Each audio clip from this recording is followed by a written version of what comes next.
వడియాలు పెట్టడానికి కావాల్సిన పదార్థాలు: ఒక గ్లాసు బియ్యం పిండి, అలాగే ఒక గ్లాసు వాటరు, ఒక బీట్రూట్ తీసుకున్నాను.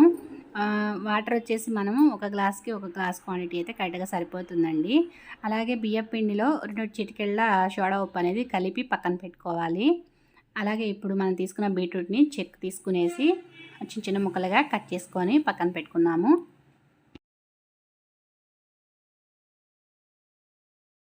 పిండి కలుపుకోవడానికి సరిపోయేంత ఒక గిన్నె తీసుకొని పొయ్యి మీద పెట్టుకోవాలి. దీంట్లో ఇప్పుడు మనం ఒక గ్లాస్ వాటర్ పక్కన పెట్టుకున్నాం కదా, ఆ వాటర్ పోసుకొని హీట్ చేసుకోవాలి. ఇది వేడేటప్పుడు మనం కట్ చేసి పెట్టుకున్న బీట్రూట్ పీసెస్ని ఇందులోనే వేసుకోవాలండి. మనం కలర్ కావాలనుకున్నాం కాబట్టి ఇది ఆప్షనల్. మనకి కలర్ కావాలి అనుకుంటే వేసుకోవాలి, లేదంటే అవసరం లేదండి.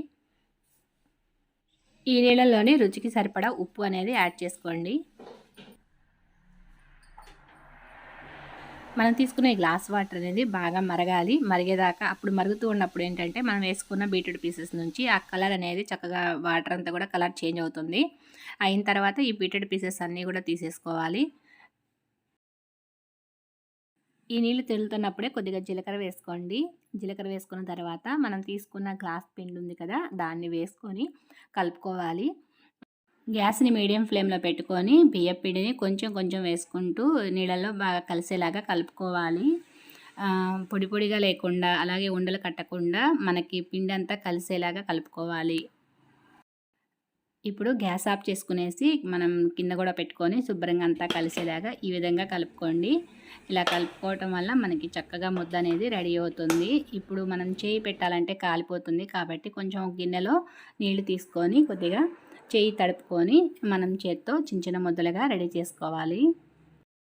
చూడండి, ఈ విధంగా మనం ముద్దలు చేసుకొని కొంచెం పొడుగ్గా ఉండ్రల్లాగా ఇలా పొడుగ్గా చేసి పక్కన పెట్టుకోవాలి. ఈ విధంగా మనం ముద్దల్ని రెడీ చేసుకొని పక్కన పెట్టుకొని ఒక పొయ్యి మీద గిన్నె పెట్టుకున్నాము. ఈ గిన్నెలో వచ్చేసి మనం రెడీ చేసిన ఈ ముద్దలు మునగాలన్నమాట. మునిగే వరకు నీళ్లు పోసుకోవాలి. అంటే ఒక 3.5-4 గ్లాసుల నీళ్ళు అయితే సరిపోతాయండి. ఇలా మనం కొలిచి తీసుకోవచ్చు, లేదంటే అలాగే 1 లీటర్ నీళ్ళ వరకు కూడా యాడ్ చేసుకోవచ్చు. ఈ నీళ్ళల్లో ఇప్పుడు ఒక 2 లేక 3 స్పూన్ల వరకు ఆయిల్ వేసుకోవాలి. ఈ నీళ్ళు బాగా తెరిలే వరకు కాగబెట్టాలి. ఇలా బాగా తెరిలేటప్పుడు మనం తీసుకున్న ముద్దల్ని 1 బై 1 వేసుకోవాలన్నమాట. ఒకదానిపైన ఒకటి వేయకుండా పక్కనే చక్కగా ఇలా వేసుకోవాలి. ఇందులో కుక్ అవ్వడానికి ఎక్కువ టైం పట్టదు. ఒక 4-5 మినిట్స్ అలాగా బాగా తెరలనిచ్చి మనం మళ్ళీ వీటిని తీసి పక్కన పెట్టుకోవాలి. ఇలా మనం ఒక్కొక్క ముద్దని తీసి మళ్ళీ ప్లేట్లోకి తీసుకోవాలి.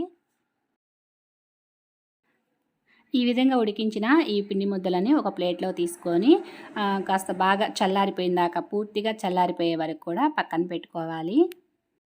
పూర్తిగా చల్లారిపోయినాక చూడండి ఇలా ఉంటుందన్నమాట.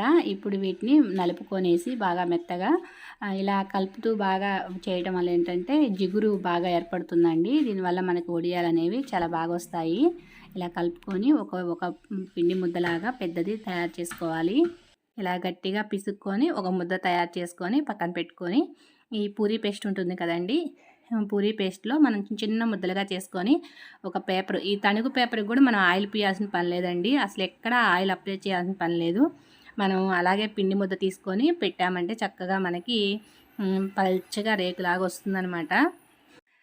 ఇలా మనం ఒత్తుకునేటప్పుడు ఒకవేళ మనకి పెద్దవి కావాలంటే సైజు పెద్దవి పెట్టుకోవచ్చు. చిన్న చిన్నవి కావాలంటే చిన్న చిన్నవి కూడా మనం ఒత్తుకుంటే సరిపోతుంది. ఇది మన ఇష్టం అండి. మన సైజు ఎంత కావాలంటే మనకి అంత సైజులో మనం ముద్ద అనేది రెడీ చేసుకోవచ్చు. ఇలా మనం చూడండి ఎంత బాగా వచ్చినాయో. ఇలా అనమాట. ఇలా చేసుకున్నామంటే చాలా ఈజీగా ఉంటుంది. ఒకవేళ మనం ఇలా ఒక్కొక్కటిగా కాకుండా ఇలా ఒకసారి ముద్దలన్నీ రెడీ చేసుకునేసి చిన్న గోళీ సైజ్ అంతా చేసుకునేసి ఒక ప్లేట్లో పెట్టుకొని టటకా వత్తామంటే త్వరగా అయిపోతాయి. చూడండి, వీటిని వచ్చేసి ఒక ప్లేట్లోకి ఇలా ఒక పేపర్ వేసి పేపర్ పైన పెడుతున్నాను. ఇలా పేపర్ వేసి పెట్టుకోవచ్చు, లేదంటే మనకి బియ్యం గోతాలు ఉంటాయి కదా, వాటిపైన పెట్టుకోవచ్చు, లేదంటే నార్మల్ ప్లేట్లోనే కూడా పెట్టుకోవచ్చు. ఇలా పెట్టుకొని ఫ్యాన్ కింద ఆరబెట్టుకున్నామంటే ఆరిపోతాయి. లేదంటే మనకి ఎండలో పెట్టుకోవడానికి అవకాశం ఉందిలే అనుకుంటే కూడా మనం ఎండలో కూడా పెట్టుకోవచ్చండి.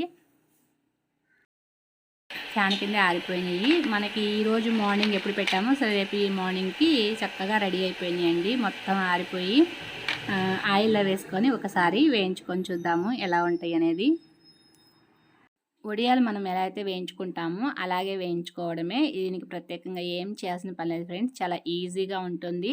అసలు ఊరికే తునిగిపోతాయి. అసలు మనకి వడియాలైతే ఎలా అయితే ఉంటాయో అలాగే ఉంటాయన్నమాట టేస్టు. ఈ వీడియో మీ అందరికీ నచ్చింది అనుకుంటున్నాను. ఈ వీడియో కానీ మీకు నచ్చినట్లయితే లైక్ చేయండి, షేర్ చేయండి, సబ్స్క్రైబ్ చేయడం మాత్రం మర్చిపోకండి. ఒకసారి మీరు కూడా ట్రై చేసి మీకు ఎలా కుదిరిందో కింద కామెంట్ ద్వారా ఫీడ్బ్యాక్ చేయండి. ఈ వీడియో చూసినందుకు ధన్యవాదాలు.